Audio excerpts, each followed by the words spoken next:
Tonight, someone you love is going to die. Not literally, not today, but somewhere in your mind, that thought just flickered and you flinched. You pushed it away. That flinch is older than language. That flinch is older than fire. For most of human history, death was not hidden behind hospital curtains. It happened in the open, in the cave, on the ground where you slept. And what your ancestors did next would shape almost every ritual, every superstition, every quiet moment of grief you still carry today. You think mourning is just sadness. It is not. It is a behavior, and that behavior has a history stretching back over 100,000 years. Let's go back, not to a funeral home, to a cave in what is now Israel called Kafse. Around 100,000 years ago, someone dug a hole, not for shelter, not for food storage, for a body. A child laid carefully on its side, legs bent, arms folded close to the chest. Beside the child's hands, someone had placed the antlers of a deer. Think about that for a second. Someone chose those antlers. Someone carried them from somewhere else, maybe from a hunt, maybe from a place that mattered. And someone decided that this child, this specific small body, deserved to be sent into the ground holding them. That is not an accident. That is intention. That is the first fingerprint of grief we can still touch. Archaeologist Erella Hovers, who studied the Kafse burials extensively, has argued that deliberate placement of objects with a body signals something profound. It signals belief, not necessarily belief in an afterlife exactly as you might picture it, but belief that this body still mattered, that it was not just meat to be left for scavengers. It was still, somehow, a person. Why would that matter to a species just trying to survive? Here is the strange part. Grief is expensive. Burying a body takes time. Digging takes energy. Energy that could go toward finding food, or resting, or running from predators. In a brutal, competitive Ice Age landscape, spending hours digging a hole for someone who can no longer hunt, no longer gather, no longer reproduce, makes no obvious survival sense. And yet, they did it anyway. This is where things get interesting, because grief, it turns out, was never really about the dead. It was about the living. Anthropologist Paul Pettitt, who has spent decades studying Paleolithic burial practices across Europe, suggests that these early burials were social technology, a way of processing loss so the group did not fall apart. When someone dies suddenly, a group can panic. Trust can break down. Fear can spread. A ritual, even a simple one, gives people something to do with their hands and their eyes while their mind catches up to the loss. You still do this.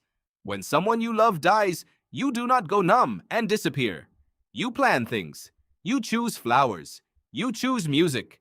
You choose words to read out loud, even though the person cannot hear them anymore. You are doing, in a quieter, more polished way, exactly what that person at Kafse did with a set of deer antlers. But burial was not the only response. Some ancient humans did something you might find upsetting. At sites belonging to Homo antecessor in Spain, and later among some Neanderthal populations, archaeologists have found cut marks on human bones that match the marks left on animal bones after butchering for meat. This has led some researchers to propose a practice sometimes called mortuary cannibalism. Before you recoil, understand what this likely was not. It was probably not driven by hunger in most cases. It was, in several interpreted instances, a way of keeping someone close, literally incorporating them into your own body. In some documented traditional cultures studied by later anthropologists, similar practices were understood as an act of love, not violence. A refusal to let a person become nothing. Strange to your modern ears? Maybe, but you already do a version of this too. You keep a parent's wedding ring on your own finger. You wear a grandmother's scarf. You carry someone's photo in your wallet, pressed against your body all day. You are still trying to keep them close. The method has changed. The impulse has not. Now here is the twist that should genuinely unsettle you. Neanderthals, a separate human species that lived alongside and eventually beside our own ancestors, also buried their dead. At Shanidar Cave in northern Iraq, a Neanderthal skeleton was found surrounded by soil containing unusually high concentrations of pollen. For decades, this was interpreted as evidence of flowers placed deliberately at burial, giving rise to the nickname flower burial. More recent research led by archaeologist Chris Hunt has complicated this picture, suggesting some of that pollen may have entered the site through natural means like burrowing animals or wind. The debate is still active, but even setting the flowers aside, the burial itself, the deliberate positioning of the body in a protected part of the cave, remains striking. Why does this matter?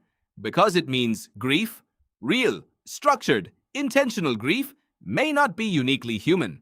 It may be something deeper, something that emerges wherever a species becomes social enough, bonded enough, aware enough of loss. Which raises an uncomfortable question. If a different species of human, one that no longer exists, once knelt beside a body and could not simply walk away, what does that tell you about your own inability to just walk away? Grief, it turns out, might not be a flaw in your programming.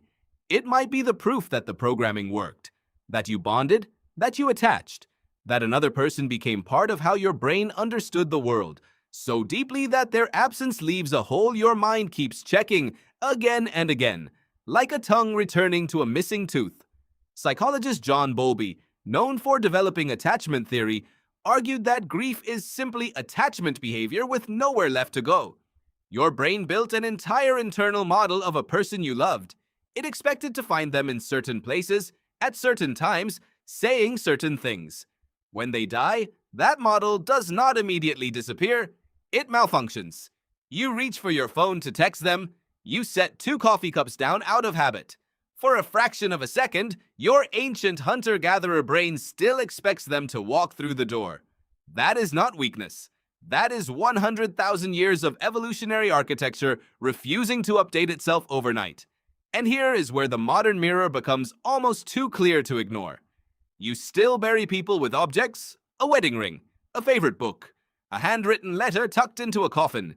You still gather in groups when someone dies, because being alone with grief feels unbearable, and your ancestors' brains knew that isolation after loss was dangerous. You still create rituals, funerals, wakes, memorial posts online, because ritual gives your nervous system something to hold on to while your identity rearranges itself around a person-shaped absence. Even the parts of grief that feel most personal to you, the sudden tears in a grocery store, the anger that makes no sense, the strange guilt for laughing too soon, all of it echoes behavior first performed in caves lit only by firelight, tens of thousands of years before anyone wrote a single word down. So when you place flowers on a grave, you are not inventing a gesture. You are repeating one. When you keep a photograph close, you are doing what someone did with deer antlers in a cave in Kafse. When you cannot bring yourself to delete a voicemail from someone who is gone, you are simply the latest link in a very old chain of humans who refused to let love disappear the moment breathing stopped. Tonight, someone you love is going to die. Someday. Not today. But when it happens, you will not need instructions. Your body already knows what to do. It has known for 100,000 years. Subscribe to know more of this Brains Way.